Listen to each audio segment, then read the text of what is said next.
republic for which it stands, one nation, under God, indivisible, with liberty and justice for all. All right, good evening, everyone. On this warm evening here. Tonight we have the approval of the council agenda. We do have one addition. It will be 2.6.4, the second amendment, resolution 42-26, application to conduct off-site gambling for the Owatonna Elks Club. With that, I would look for a motion to approve the agenda. Motion to approve as noted. By Brent to approve. Do I have a second? Second. Second by Don. Any discussion? Hearing none, all those in favor signify by saying aye. Aye. Opposed, motion carries. Next up tonight is Mayor Jessup. Council President Rainey, I do have three things tonight. First off, it's always difficult when we lose somebody who is a dedicated servant in Owatonna. Unfortunately, we have lost a member of our Human Rights Commission. She's decided to step down, so we have the resignation of Sherry Hill from the Human Rights Commission. I ask council to approve that. Thank you. Look for a motion to approve. So moved. By Dan to approve. Do I have a second? Second. Second by Brent. Any discussion? Hearing none, all those in favor signify by saying aye. Aye. Opposed, motion carries. Two more items, thank you. First off, we do have a proclamation for Rainbow Owatonna Pride Day coming up this Saturday, July 11th. They'll be celebrating with Pride in the Park at Central Park, so I would encourage everybody to go down and mark the day. The wastewater treatment at 11 o'clock until 2, we'll have an open house, so again, encourage everybody to come to that. Ribbon ceremony day. That is it. Thank you. Before we go to the consent agenda, I just want to recognize that we have a familiar face back on our dais tonight. Jeanette, it is great to have you back.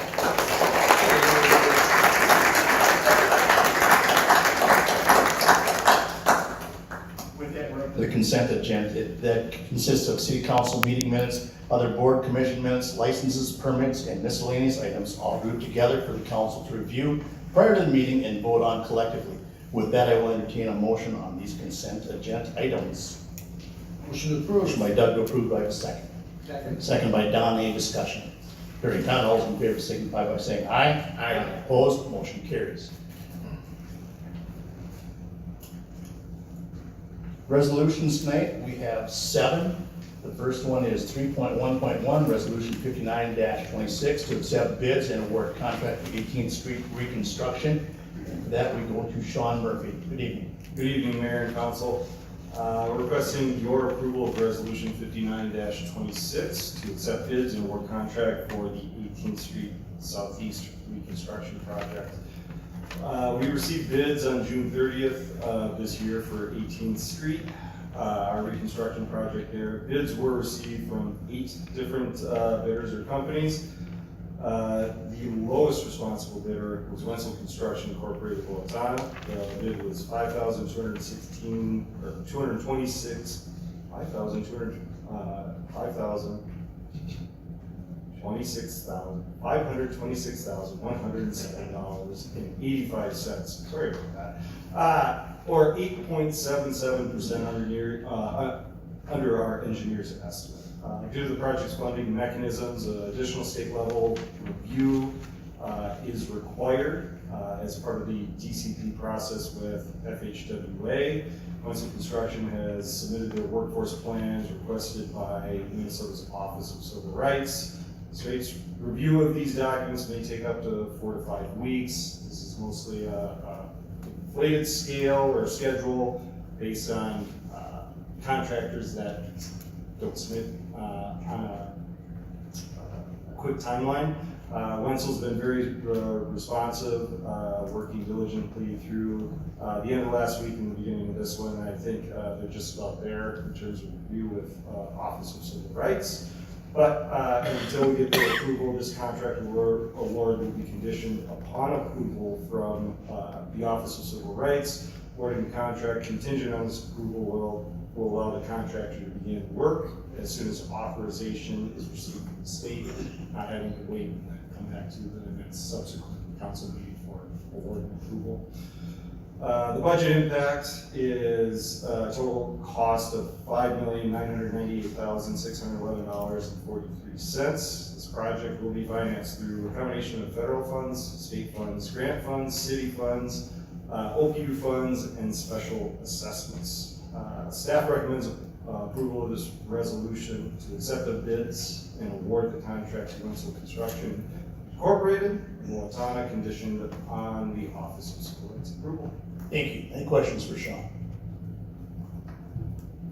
Brent? Mr. Murphy, do we have like plans for construction and school starting and stuff? Because based on recording additional review, I won't start until early August. School starts a month later.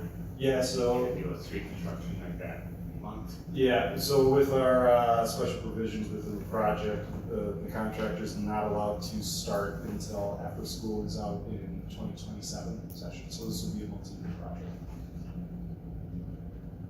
Any questions? Hearing none, look for a motion to approve. So moved. Motion by Tom to approve, do I have a second? Second. Second by Dave, any further discussion? Hearing none, those in favor signify by saying aye. Aye. Opposed, motion carries. Next up is 3.1.2, Resolution 60-26, appointment of election judges for the 2026 primary election on August 11th, 2026. And for that, we go to Jeanette. Yes, we have had applications out, and people applying to be the election judges. We have 111 people that have actually completed the training or have registered for the online training. This is the beginning of a two-year cycle as far as the Secretary of State's office is concerned. So anyone serving as a judge this year does have to attend that 2-hour session. If they had previously served as a judge, they could do their training online. Of the 111, 24 of them have elected to do the online training. This year, they're doing the training that they're always required to do every year, every time there's an election for that 2-hour training. But then there will also be an additional 2-hour session because there's new equipment. The county has purchased the use of electronic poll pads, so they're asking that the judges attend a 2-hour training with that to be able to use the equipment. The manual rosters will no longer be used. They'll be electronically when people come in, and it should make that registering there on the day of the election a much easier process. But it does take some training, so we will have a little bit of an additional expense this time. Thank you. Any questions for Jeanette? Hearing none, look for a motion to approve. Motion to approve. Motion by Doug to approve, do I have a second? Second. Second by Don, any further discussion? Hearing none, all those in favor signify by saying aye. Aye. Opposed, motion carries. Our next resolution is 3.1.3, 61-26, police software agreement with the pay scheduler. And for that, we will go to, well, you're not Archie. Good evening, sir. Hello. Today, Mayor and Council, the proposal is to seek council approval for this PACE scheduler software. A little bit of background on this. The police department currently utilizes what's called CGN platform. It's a criminal justice network. That encompasses our police reports, our e-briefing, and our schedule. Currently, in 2026, the fee for that is $9,661. CGN is redesigning their entire program, their platform, and it comes with a pretty significant increase. So we will be canceling our services with them effective December 31st of 2026. Noted, the big increase is $4,000 per user, plus a 30% maintenance fee. So your first year in 2027, this platform would cost us $239,000. Every year after that, with the yearly maintenance fee, it would be $55,000. So, and like I explained, this already encompasses everything that we use for case management, police reports, or e-briefing, which is our information sharing platform. We can utilize all this through Logis, through our 911 dispatch center. The only thing that does not offer is the scheduling platform. So I researched this with other people for the last 18 plus months. And pay scheduler is probably the best one that meets all of our needs for a reasonable cost. The budget impact on this is noted is $3,360. I do have to make a correction to that. I met with them today and we talked about a single sign-on. That's just an added security for us to log into it. And after discussing it with our IT personnel and Ryan Brown, he strongly suggests that we add this to, so it's just a extra security measure. Protocols. So I would just ask that that amount be changed to $3,870. It's $510 a year to add on that single sign-on, but it's for security reasons. So at this time, staff would recommend approval. Thank you. Any questions for Mr. Duchesne? Doug? Captain, have you talked to any other departments that are using the new stuff? And are they satisfied with it? Yes, I actually, I researched this when we were at the Chiefs Convention and Albert Lee was there and Albert Lee went to it. This is gonna streamline so much stuff for us. If I need an officer for short notice overtime, I can punch in the shift, say it's July 4th and I need from 4 o'clock until 2 o'clock in the morning. I enter that into the system, it sends out a mass email to all of them, they all get a notification. Whoever wants it clicks it, then it'll go by seniority. As far as bidding our shifts every trimester, I can just add on there, shift bidding's gonna start on this date. It goes to a senior person, he'll bid, it automatically, we'll say passes the torch to the next person.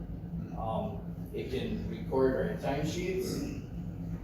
And if we wanted to, it would actually integrate into Alter Pro, our payroll software too. So it's by far everything that we've asked for. Plus everybody can see this from home. They don't have to be at work to see their schedule or these overtime notices. Well, thank you for your diligence in digging through that, because that would have been another budget buster for us. We didn't need that. Yeah, So- no, that's an expensive increase if we stay with the platform we have now. Right, thank you. Dan? A question for Mr. Wallbrand. Is this change in price, is that right, just legal for us to vote on an expanded budget item, day out? Any other questions? Hearing none, look for motion to approve. So moved. Motion by Dan to approve, do I have a second? Second. Second by Dave. Any further discussion? Hearing none, all those in favor signify by saying aye. Aye. Opposed? Motion carries. Thank you. Next up is resolution 3.1.4, 62-26, approve minor PUD amendment for Middle Springs Estates, and for that we go to Troy Plecker. All right, thank you. Yes, this is a request from Prairie to Sale Partners for the Middle Springs Estates project. We've given approvals for a plant unit development out there. They want to make a slight change to the PUD, changing 6 of the townhome units into 2 6-unit flats, so it'd be an increase of 6 units. It's a minor change. That did go to planning commission. There was no discussion or no opposition to that change at all. The final plan has not been recorded yet, so they could either have an administrative split on the lot or amend the final plat prior to the second building being built here. So staff would recommend approval of this. We do have Stephen Wheeler here to give us an update on the project. I know everyone's interested in knowing where we're at on this. Good evening, everyone. Good evening, Council. Good to see you all again. Oh, it's been a while. But we're really at an exciting point. As Troy noted, we've requested a slight change in the design to move away from the townhome units. We've been working very actively with brokers. The townhome units that were originally proposed, both because the construction costs are in some cases more expensive than a separated structure. And actually the market demand for the townhomes hasn't been strong. At the same time, the design that we're contemplating, which is the flat design, which is going to be an elevator building, is actually one that is seeing quite a bit of demand in the area. We proposed this concept also in the Rochester region, and as a result of the fact that we see more and more people moving to the area, and a large number of people that are moving in, obviously to be closer to Mayo, to be closer to services, and to be in the city itself. The flats that we're proposing are actually in an elevator building, and so they offer an ability for seniors, for retirees, for people who may have disabilities or have mobility issues. And this would allow them to have a large private dwelling of their own, but it accommodates them in a product that is candidly has not been available in the market, but is increasingly seeing demand. It's a very common design within the Twin Cities as well. Our goal here, following this, is to finally get it across the finish line. There's been a tremendous amount of work in the engineering and all the work that's needed to do the final subdivision, which we've had the pleasure of Whitseth, Craig Britton's team, leading that for us. So we're excited to be at the point where we can get started. We're looking to have this last change, and then working with Chatelaine, the seller, current owner, looking to move fairly quickly to conclude the acquisition of the first portion of it, and looking to hopefully move dirt before the end of the year. Any questions from council? Oh, no, go ahead. Oh, go ahead. Thank you, Mr. Wheeler, appreciate you coming up from Chicago, right? Yeah, Okay, it's nicer here it's than good in for Chicago. the weather's better here. Good, good. So, in our packet tonight was pictures of the development, and I will have to say it's really exciting to see. We're really looking forward to it. I'm hoping we can encourage you to make this happen and get going, because like you said, I think it's We've been at been this a while. three years, 4 years, 3 years. So, I guess that's all I have to say, is we just really wanna see some dirt get moved and get her going. And we do as well, and I would say that, sometimes it's better to be lucky than good. As we all know, the Rochester region, including Owatonna, has seen the influx of 5 of the 10 largest national builders in the country. It becomes a lot easier to tell a banker that you can build houses in Owatonna when there's 5 of the largest home builders in the United States, 30 minutes away. And so we've had the benefit of appreciating your patience.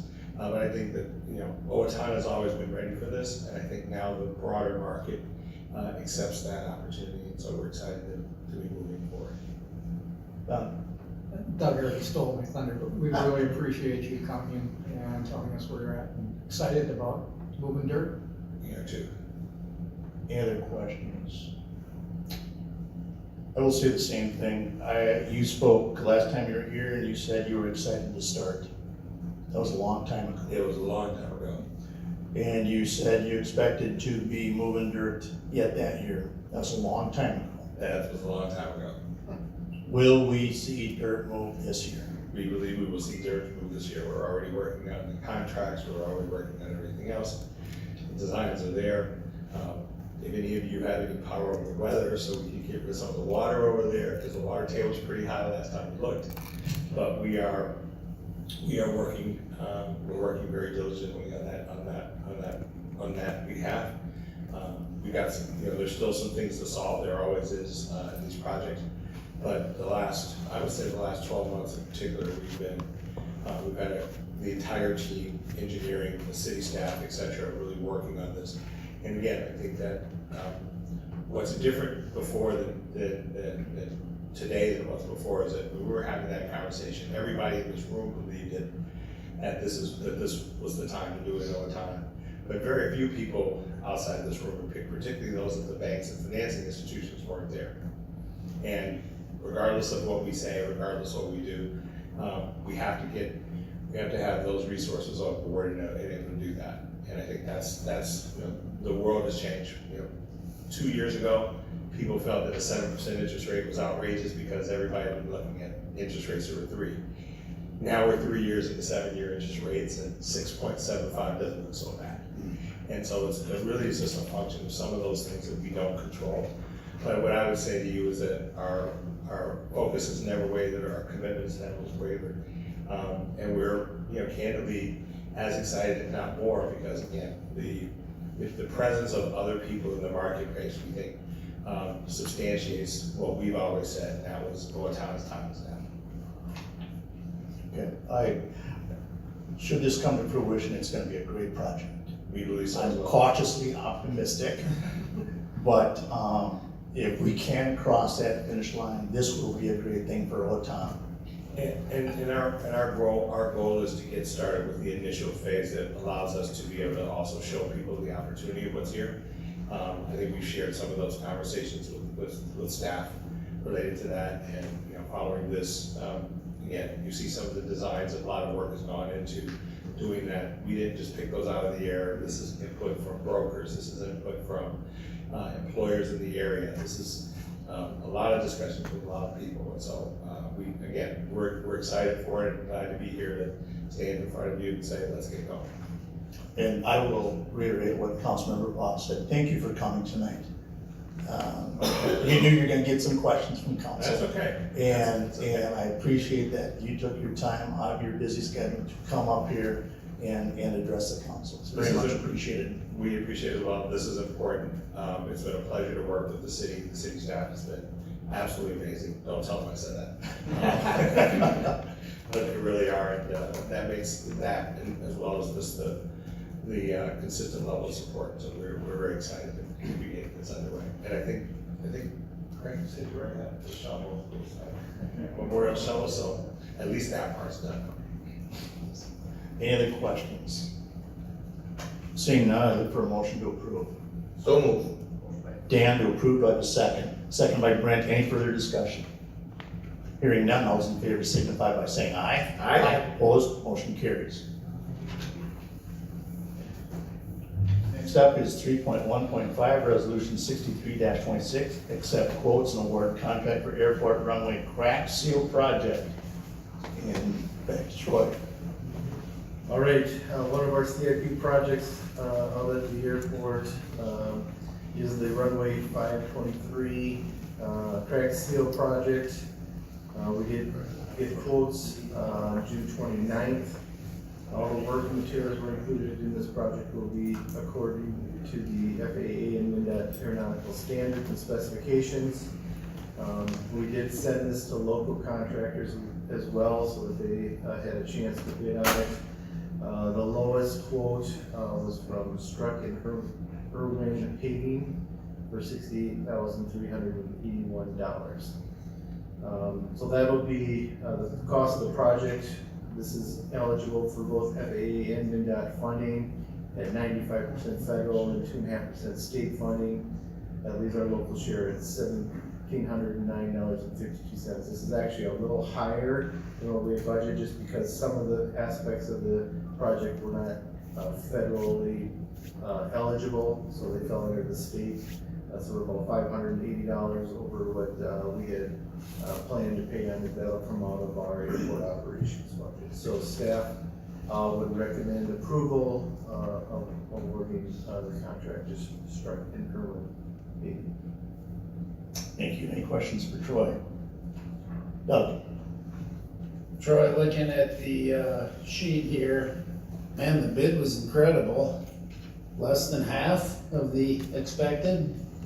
Is that, and I know we're pretty good about checking into the contractors. We've checked on this, right? Make sure they're gonna show up and do Well, that. and so when you go for quotes, you go with ones that have done airport projects. So a lot of contractors stay away from these just because of the federal standards that you have to do. So all of these that bid have done airport projects. And yes, I mean, we got quotes from those that do the airport projects pretty regularly, and all of these do. So yes, it was a very aggressive bid, and so I think we benefited from that. All right, thank you. Any other questions? Hearing none, I look for motion approved. Motion to approve. Motion by Doug to approve, do I have a second? Second. Second by Don, any further discussion? Hearing none, all those in favor signify by saying aye. Aye. Opposed, motion carries. Next up is 3.1.6, resolution 64-26 to set a public hearing date related to proposed tax abatement bonds, and for that we go to Emily Thamer. Good evening. Good evening. As noted tonight, we are looking to set the date for a public hearing related to the proposed tax abatement bonds. On June 16th, Council approved a professional services agreement with ICS for some CIP improvements at River Springs Water Park. At the guidance of our municipal advisors at Ellers, the recommendation was to finance the CIP project with tax abatement bonds. So this evening, the proposed resolution drafted by our bond counsel is simply calling a public hearing related to a proposed property tax abatement. Now, the term abatement is misleading in this context, as the tax is not forgiven or truly abated. The tax is paid normally, and then the payments go directly to paying off the bonds. So the resolution sets the public hearing for Tuesday, July 21st at or after 7 p.m. So at our next city council meeting here in the council chambers. At that public hearing, city council will give all persons who appear at the hearing an opportunity to express their views with respect to the proposal.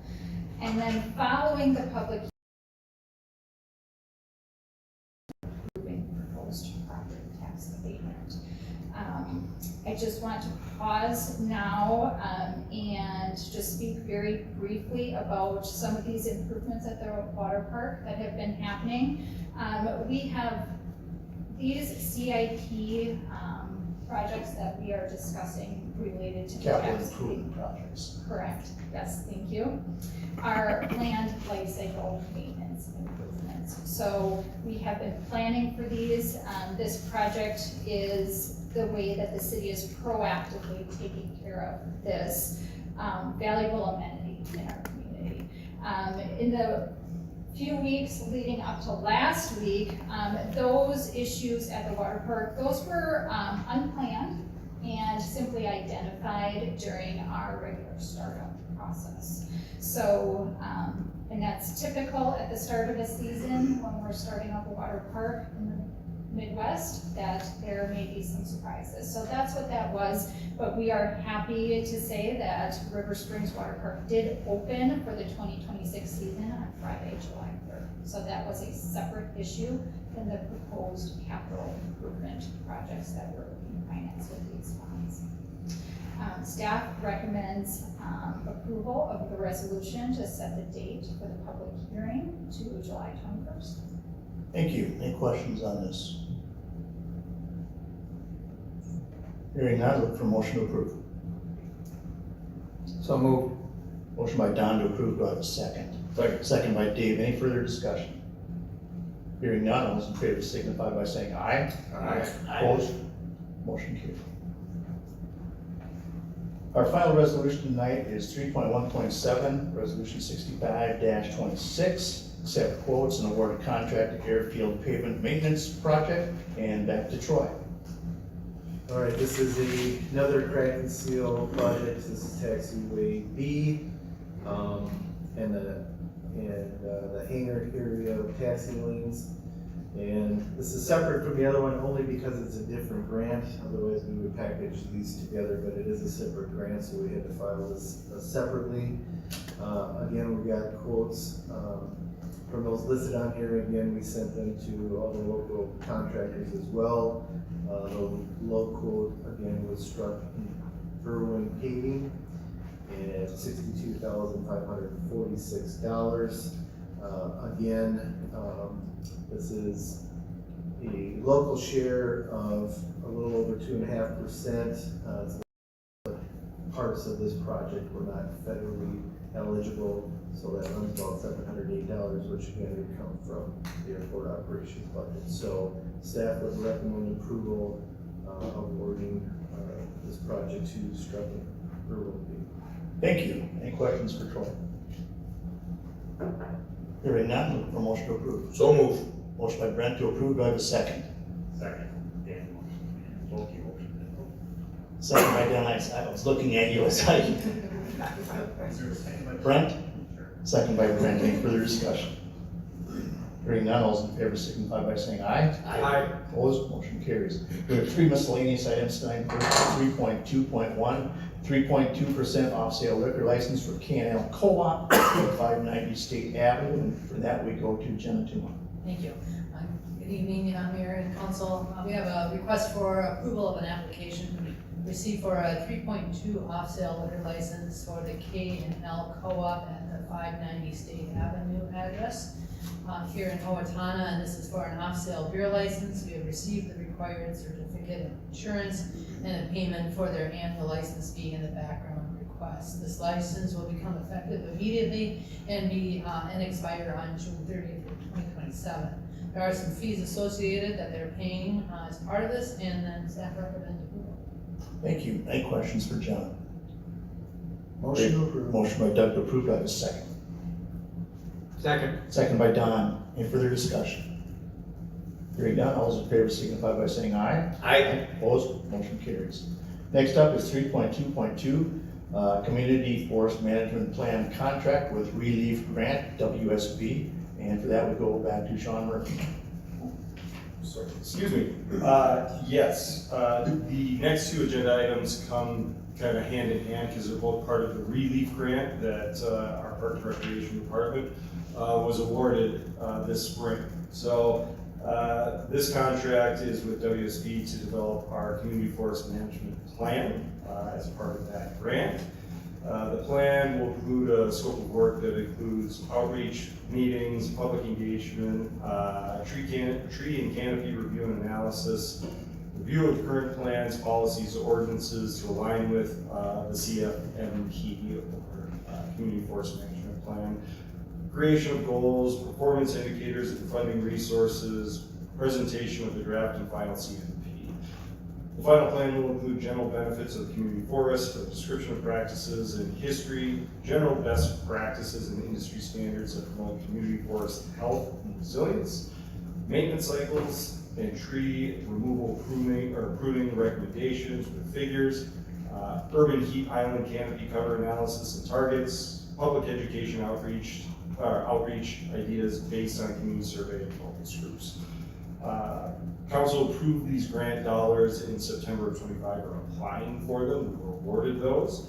All costs are going to be covered by the relief grant with no matching dollars required, and the grant dollars provided for this contract are in the proposal, so the $106,760. Staff recommends approval. Thank you. Any questions for Sean? Hearing none, look for motion to approve. So move. Motion by Dan to approve, do I have a second? Second. Second by Dave, any further discussion? Doug? Just to reiterate that this is a DNR grant, it's not general funding, and the DNR does lots of these kind of things, and thank you to MJ for getting a hold of it for us, and hopefully something good will come from it. Yeah, correct. MJ put a lot of work into it, as well as other staff, but she's the driver behind a lot of our grant funding and writing. Anything else from council?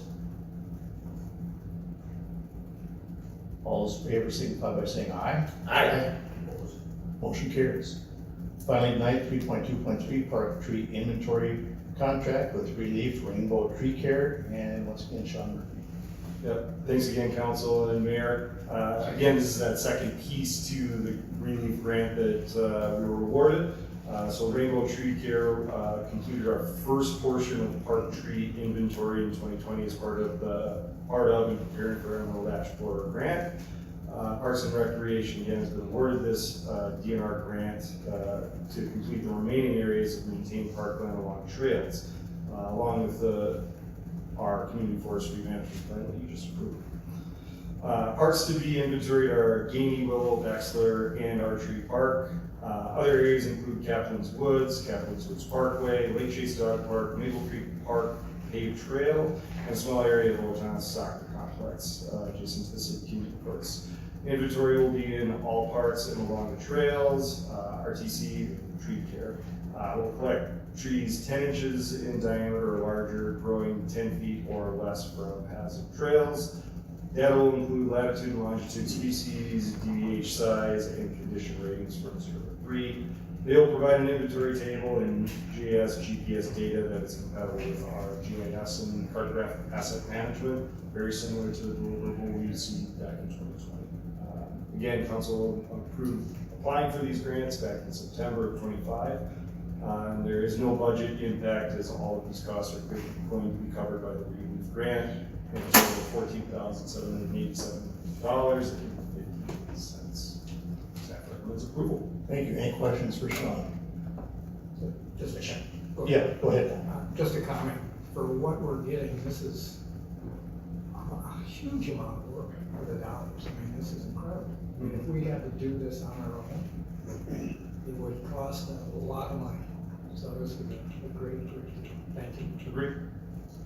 Sean, the question I've got is, when they're at Sid Canyon, will the opinion just be on trees right next to the trail? Will they have an opinion at all on how close they are to the tennis courts and how those are impacting the life cycle of the tennis courts? I don't believe their assessment or forest management plan gets into proximity of trees planting next to whether it's recreational services, parking lots, that kind of thing. But I don't know the answer if it's all trees directly around Sid Canyon courts, but I can follow up with that. Okay, thank you. Yep. Any other questions? Hearing none, I look for a motion to approve. Motion to approve. Motion by Doug to approve by the second. Second by Don. Any further discussion? Doug? I'm gonna sound like a broken record. Once again, DNR grant, money from them specifically for this, and obtained by Mary Jo again, so thanks to her again.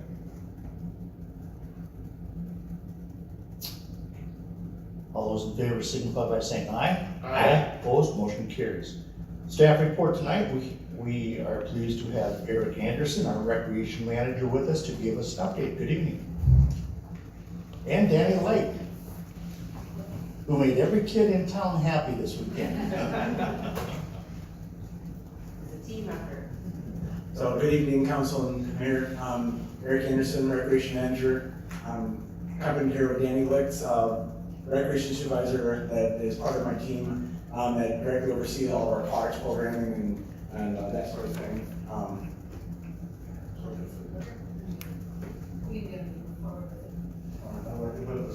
That's fine. So Emily kind of stole a little bit of thunder for this part of it, but hence the great news is we were open. We opened up as of July 3rd of the water park from a 29-day delay of being open, which originally we were supposed to be open on June 4th. One thing we'd like to point out on that is we did maintain some of these programs during our delay, which are listed up here, our swimming lessons, our lap swim, and water aerobics. So we tried to maintain as much as we could during that downtime. On an additional positive note, since July 3rd, so over 4 days, we've had 2,400 visitors to the water park. On a hot week, but relatively busy weekend, which normally goes to 4th of July, regardless if it's a warm weekend or not, traditionally is not as busy. So we've had a lot of visitors over there over 4th of July weekend, which is a great news. One number that's not up there with this is actually yesterday's number, which was a Monday. We had over 800 people at water, which is absolutely insane for a Monday. So in this PowerPoint or in the slides here, there's a lot of dates and a lot of information, which I'm not gonna read through all of it, but I can certainly provide this information for those of you who wants to see more detail. But kind of a couple of highlights on here is we started the process even before this, back in April, we were going through it, but as of the 27th, we started the pumps up, trying to get the water running like we normally did. And as of the 28th of May, we already observed some clues and some unusual concerns that we were having some issues. Didn't know if it was initially a water leak or what the case may be, but we knew there were some issues because we had some water leaving the water park that shouldn't have been, let's put it that way. So over the time we assessed a lot of different situations between that 27th and on. But as soon as we started observing this and observing these concerns, we did reach out to our third-party vendor, which is American Leak Detection, is who we use to actually do pressure testing, pipe testing. Unfortunately, because of now the busy time of the season and Midwest, they were as busy as they ever could be, because everybody in the Midwest tends to run into these problems when they're in startup. So we did end up getting a schedule as of the 22nd for in a second visit, because we did have them visit in April during our normal setup. However, we still continue to try to get them to come out sooner if the opportunity came about. We did have a slim opportunity on this 8th of June, but they were looking at it and then it ended up not working out. So we continued to assess things, work through our resources until we got to the 22nd, when American League actually arrived and did some of our testing. And this information here is just more of a snapshot, which again I can provide to you guys at a later time. Some of the things we actually did throughout from the 29th on to when the American League arrived. When they did arrive on the 22nd, we did find 5 significant leaks within the pool. One in particular, if you can look in the bottom kind of middle of the slides here, was actually a section of it. It wasn't just a break. If you look at the top left one, that is traditionally the breaks that we see in some of the pipes. That you'll have a leak, but you won't have the water. I mean, you'll have the water loss, but you won't have just the standard water loss without pump being on and pushing the water out. That one at the bottom was actually a pretty significant break on there. As you're looking through some of these images, the one on the right, the first hole is the smaller of the ones, and they actually, facilities was doing all the labor, all this, doing both the tearing out, the repairing, and putting, reinstalling. We actually had a much larger hole where that jackhammer and skid loader are sitting, that where the rest of the other 3 leaks were found. So between that stretch on that far left or right hand side, there's 4 leaks there, and then the top middle photo was 1 leak that went into the Lazy River that came from the far left crack. That was the pipe that was put in there. And these additional 4 leaks here looks like this bigger leak, not a smaller one.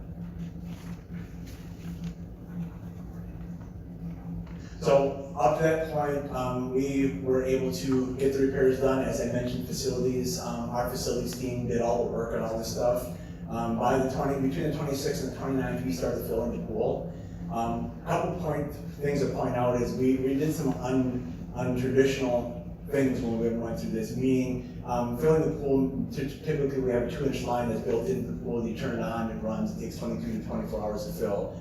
We actually started trying to fill this pool before all the curing and all the painting and stuff is done by using fire department fire hoses to put in locations where the water would settle at the end, so we can buy ourselves some more time to get it open more quickly. So we're finding all kinds of different options and different angles to get ourselves open as fast as we could with the resources we had.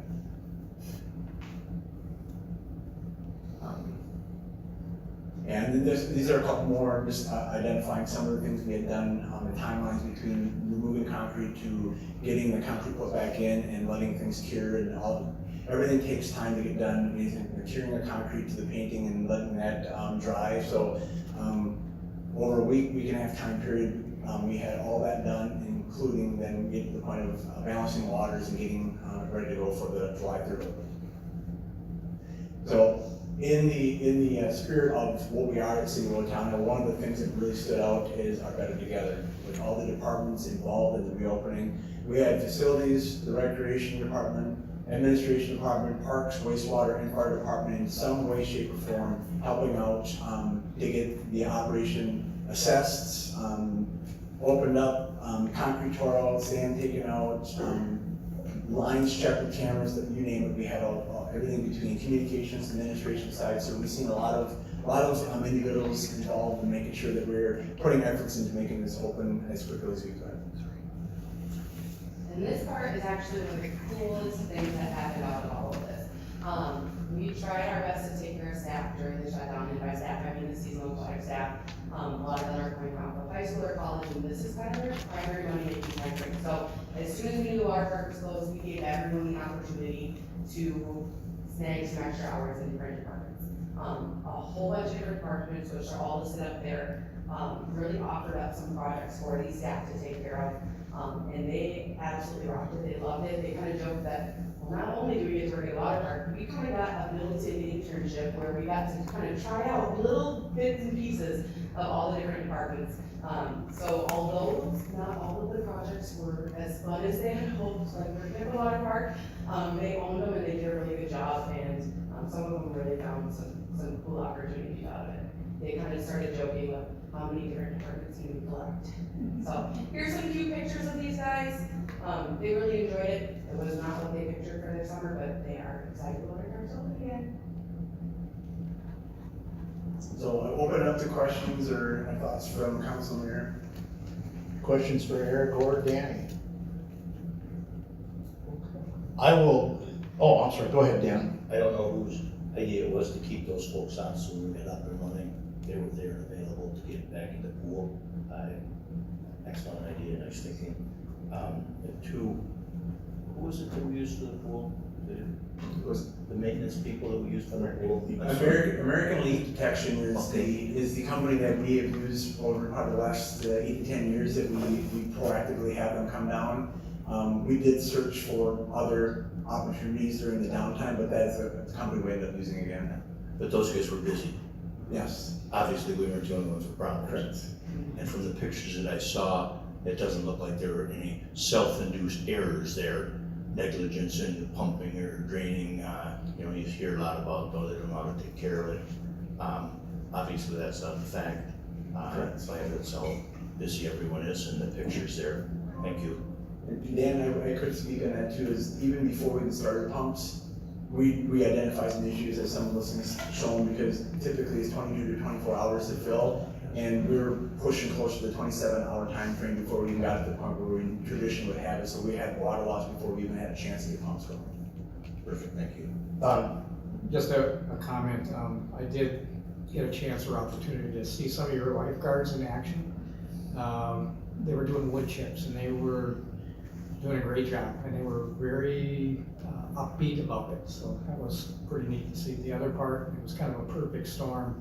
Colmar goes down, but now it's up, the pool's up, and you see a lot of people at both areas, so good work.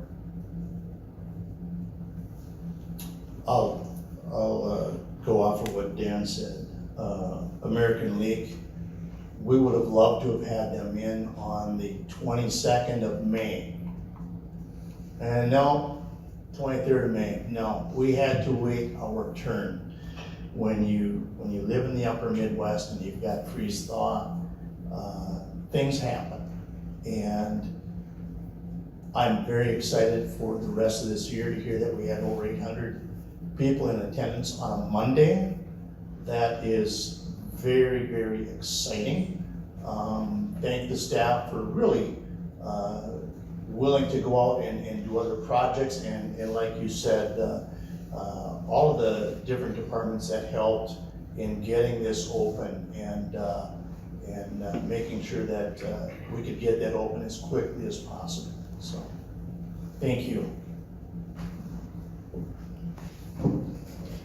We're now up to public comment. Please limit your comments to 3 minutes. Please approach the microphone, sign in, and state your name and address for the record after being acknowledged by the council president. Speakers will be limited to 3 minutes to deliver their comments. Council Vice President Voss will be timing and hold up a hand after 2 minutes 45 seconds to notify the speaker they have 15 seconds to complete their comment.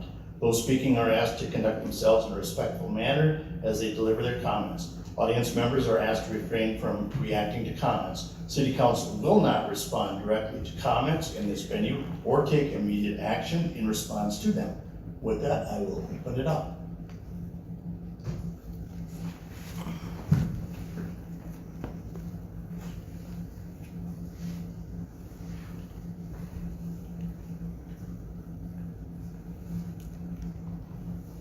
Isn't it amazing what the staff can do without Mr. Zimmer's input? I'm impressed. And that's to the point of Councilman Voss and Councilman Bulkey, the points they were making at a previous meeting. I think the staff is qualified, they've been through this now, I think they can do a few of these things internally. Forget this consultant. Now, the other thing I have to say is, I want to compliment the city staff on their patience and diligence in dealing with Mr. Wheeler. Of course, he's long gone now. 4 years is a long time to bring the Mineral Springs addition to possible fruition. President Rainey, you asked about moving dirt. I'll believe it when I see it. As I say, I'm frustrated, and I know the city's frustrated. He presented a grand plan. Where did it go? The city moved forward with the infrastructure plan, payback in 5 years. Mainly because of him, nothing happened. I'd like to be optimistic on our land, but I'm not. Thank you. Thank you. For the record, that was Chad Lane. Anyone else this evening? Where do I sign in? Up there. Oh, okay.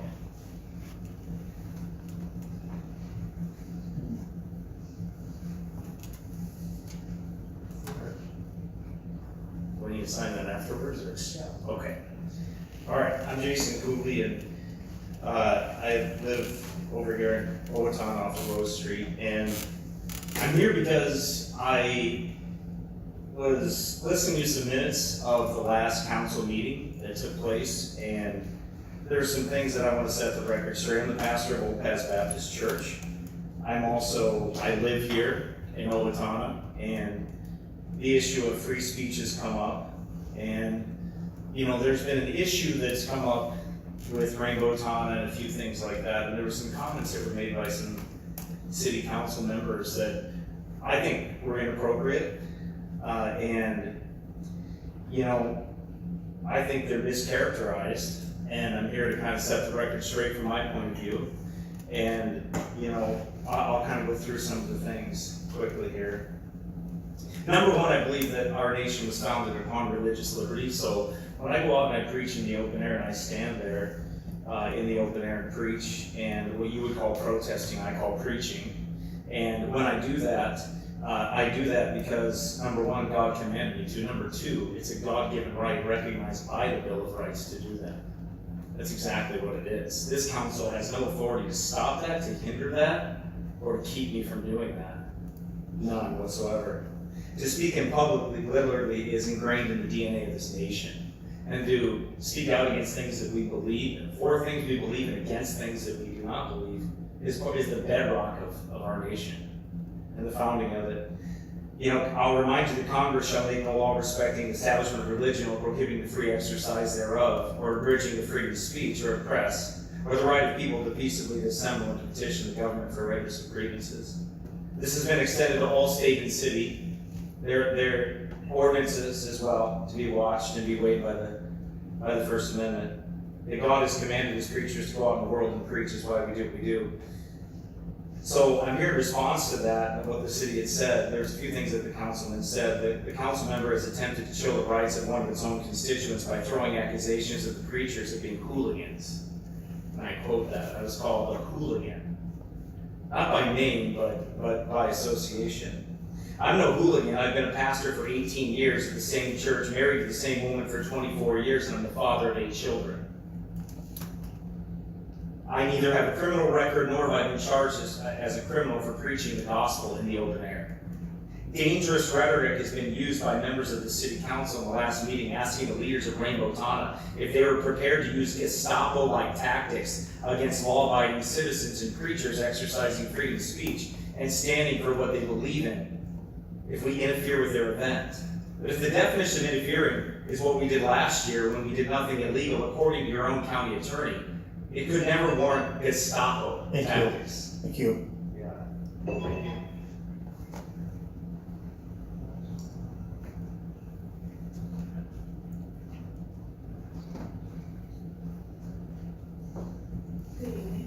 Gail Jorgensen, 249 on East Main Street on the corner of Grove and Main. First of all, I really thank you for being pool fixed for the community, for the kids, for the old biddies who need to do their water aerobics, all of us, the early morning swimmers, and it's such a place of community. I really thank you, and I just think it's amazing that you got the lifeguards more experiences doing other things, that you had all these city departments pitch in. Thank you, thank you, thank you.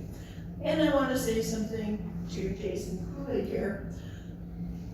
Last year at Owatonna, I could hear the volume of the preaching inside my own home. Now, I'm a Christian. There's things that I agree with and disagree with him, as all of us do with all our religious beliefs. But first and foremost, I believe I deserve and right to have the peace and quiet enjoyment of my home, that I should have the quietude. So I do ask you to take a good look at the volume and the decibel levels, because I will be doing it this weekend. Thank you very much. Thank you. Anyone else this evening?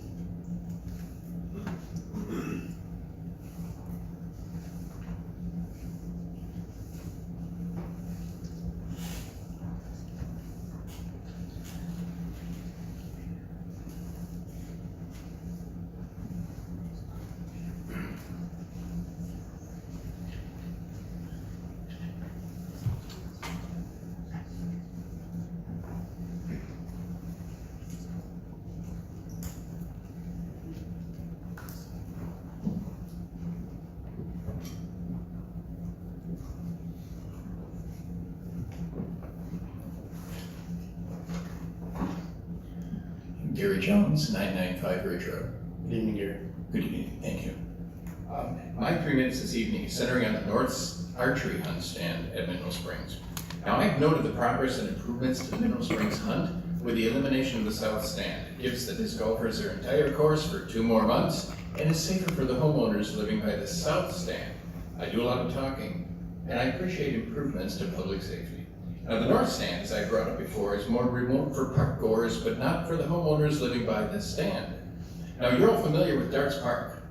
Well, on Google Earth, I measured the distance from first base on the baseball diamond to the tennis courts in the park, and the distance was 221 feet. Now, in that scenario, at darts, the public would be horrified at how close it is if first base was an archery stand and that there were kids playing tennis on the courts. It would be immediately deemed unsafe because people could see the potential danger.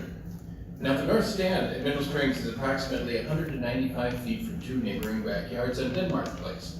It meets the Park and Rec safe setback of 150 feet, meets it by about 45 feet or so, but so would the Darts Park scenario. The difference is that at Mineral Springs, they're hidden in the trees and nobody can see them there. However, that does not make it safe for the homeowners because nobody can see the hunter. Also, the trees are not exactly your friend in this scenario due to the possibility of ricochet off those same trees, even cited by the DNR in a Mineral Springs meeting as a potential problem. I got a list. How many of the following things can you see? COVID-19. Remember how scared we were of that? How many people died? The internet panicked, and the virus never said a word. Carbon monoxide poisoning. No noise. Brain-eating amoeba. Watch this on the internet. Everybody's talking about that. This has been getting a lot of attention. No noise. Hypertension, something many of us have, is not very loud. It sneaks up on you. Arteriosclerosis, very quietly does its damage. Now, there are all kinds of things that potentially can kill you that make no noise, have no alarms, and no warnings. Park and Rec has designed another potential silent danger in Mineral Springs Park. And we have to get out of the mindset that just because something is hidden and quiet, that it's not dangerous. You scored a big win in getting the south stand out of Mineral Springs. Get rid of the north stand also, and have the hunt in the more remote parts and not in somebody's backyard. Remember, you're already getting upwards of 7 deer a year in neighboring Friesel Park with 1 or none in Mineral Springs. Please note that on my preceding list of silent dangers, none of them are designed by people. They just showed up. Park and Rec invented this citywide archery hunt and brought the silent danger into the homeowners' backyards. they also have the power to correct this. Please do so. Thank you. Anyone else this evening?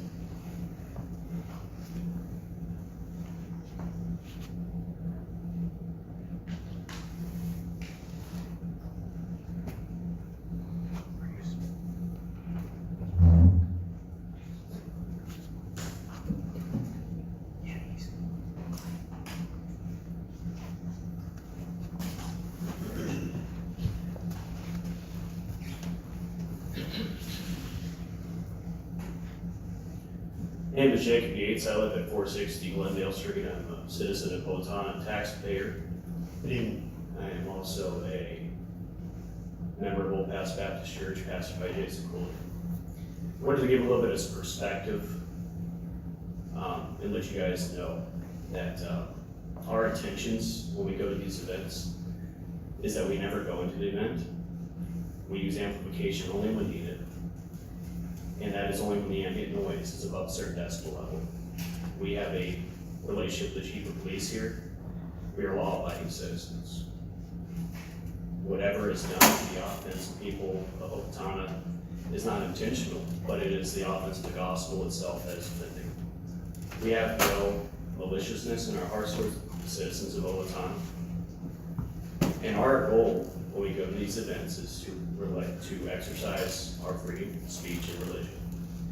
Also, to the point that was made before, we're not allowed to use amplification in the parks here anymore. And I don't know what the decibel level the lady, I forgot the name, whatever the lady was speaking of.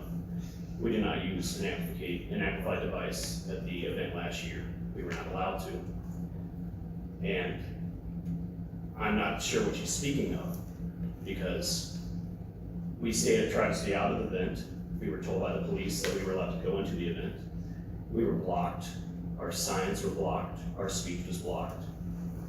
And basically we were forced to leave. So, I don't know what the ordinances may say, but I do know what the Constitution says. I know that I have the right, as a taxpayer of Owatonna, also to express my views. I just hope that the council members and also the event organizers of Rainbow Owatonna have no intentions of shutting us down this year. That's all I'm going to say. Thank you. Thank you. Anyone else this evening?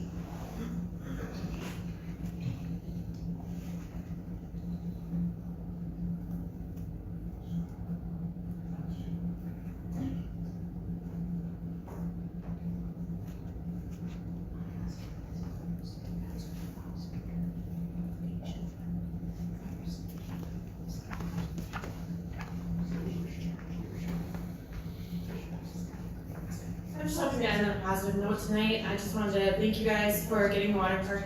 State name. Melissa Zimmerman. Thank you. For getting the water park up and running. It is a great asset to the community. My kids have been begging since the beginning of summer to go. We were 5 of the 800 people there yesterday. As someone that can't currently use the water, I'm looking forward to those umbrellas coming back. It was hot. There's 5 of us because one of us had to work to pay for that membership and to pay our taxes so that we can keep that water park running. But thank you guys for getting it up and running. Anyone else this evening?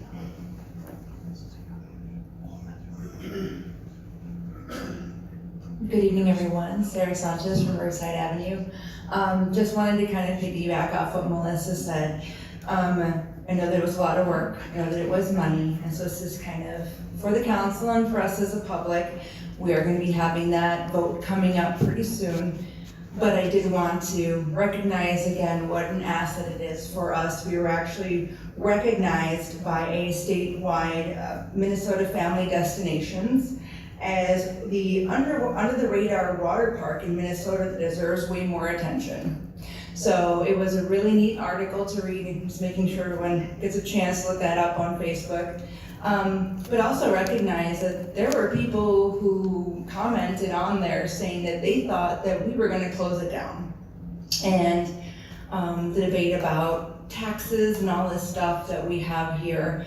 And so just wanted to kind of highlight again what an asset it is. Again, my kiddo is another one of those that absolutely loves it.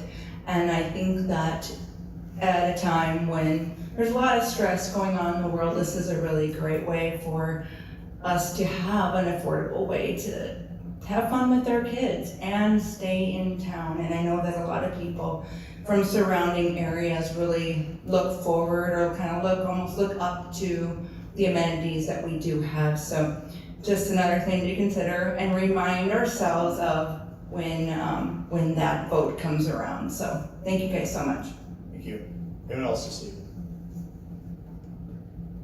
Seeing no one approaching, we will close the public comment. With that, we're up to council comments. First up tonight is Councilmember Boss. Thank you, Kevin. I may steal some thunder from anybody else, so I apologize. I'm feeling very positive tonight. So, how cool was the weekend? USA 250 and the fireworks. Fireworks were great.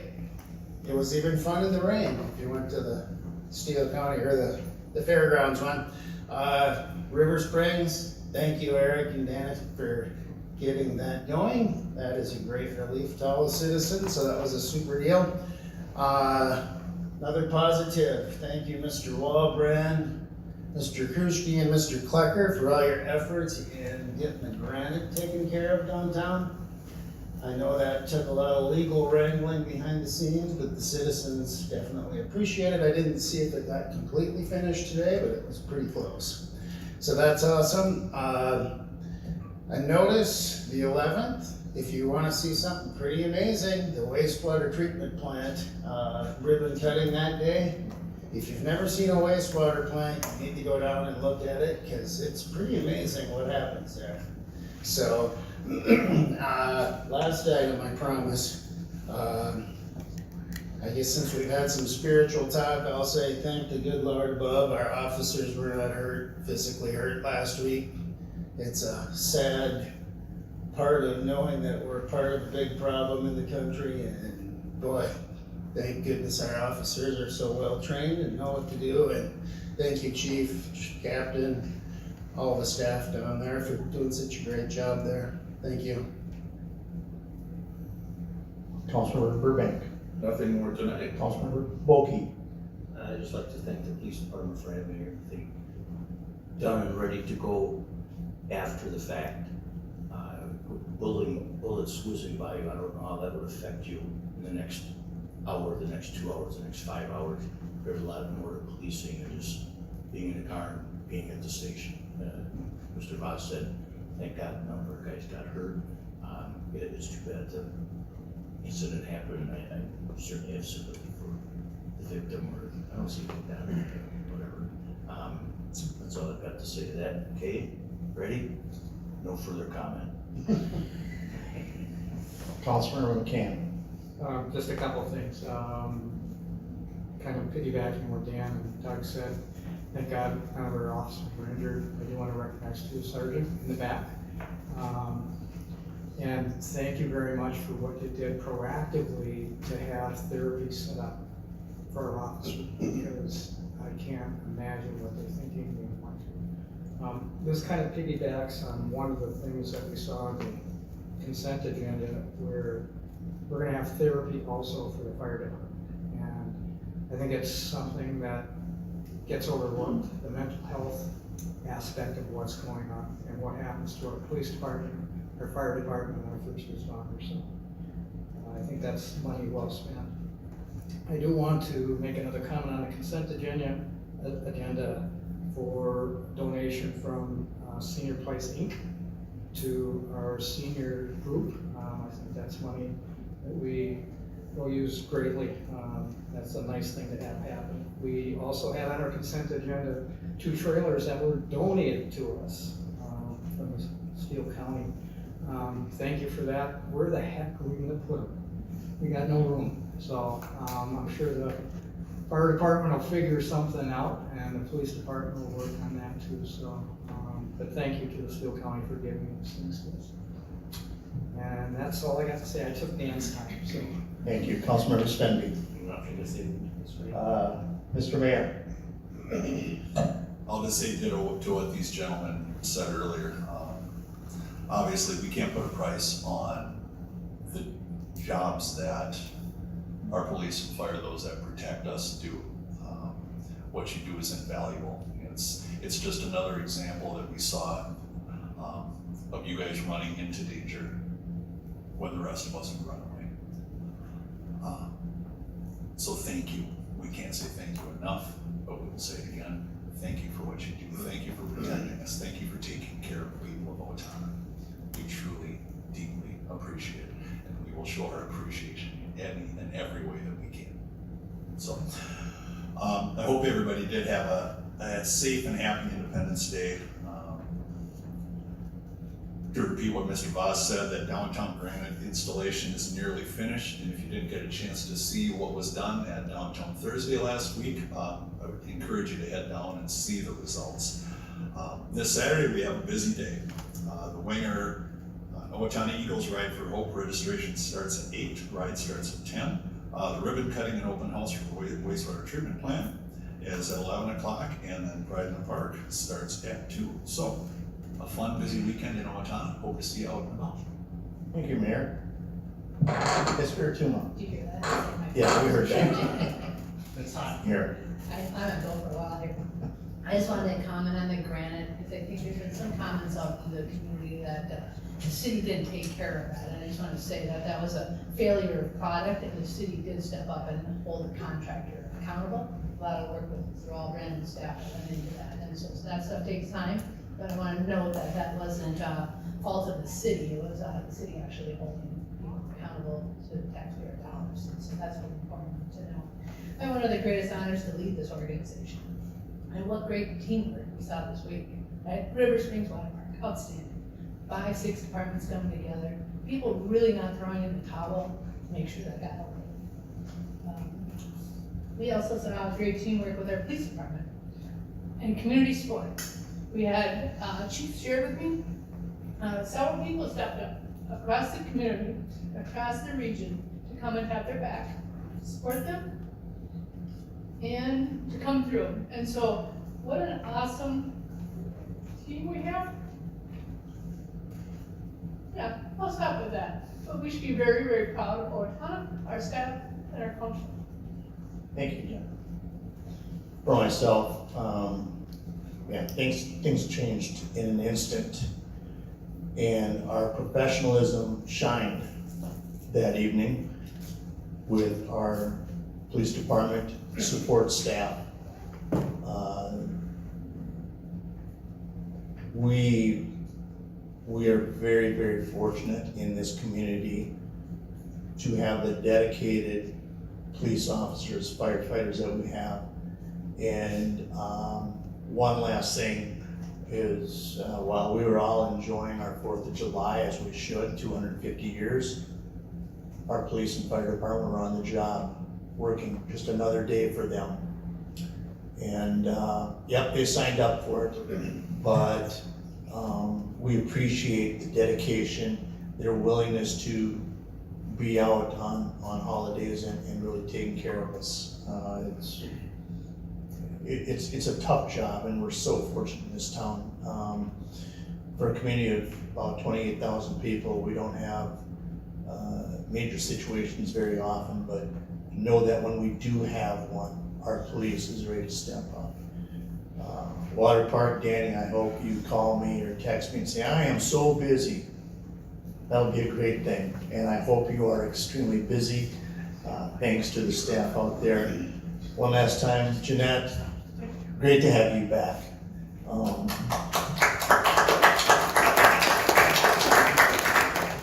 Jenna did an okay job, but I think she was more than happy to have you sitting over there again. So thank you, it's good to see you. With no other business before us, I look for a motion to adjourn. So moved. Motion by Dan to adjourn, do I have a second? Second by Doug. Any discussion? Hearing none, all those in favor signify by saying aye. Aye. Opposed? We're adjourned. Thank you.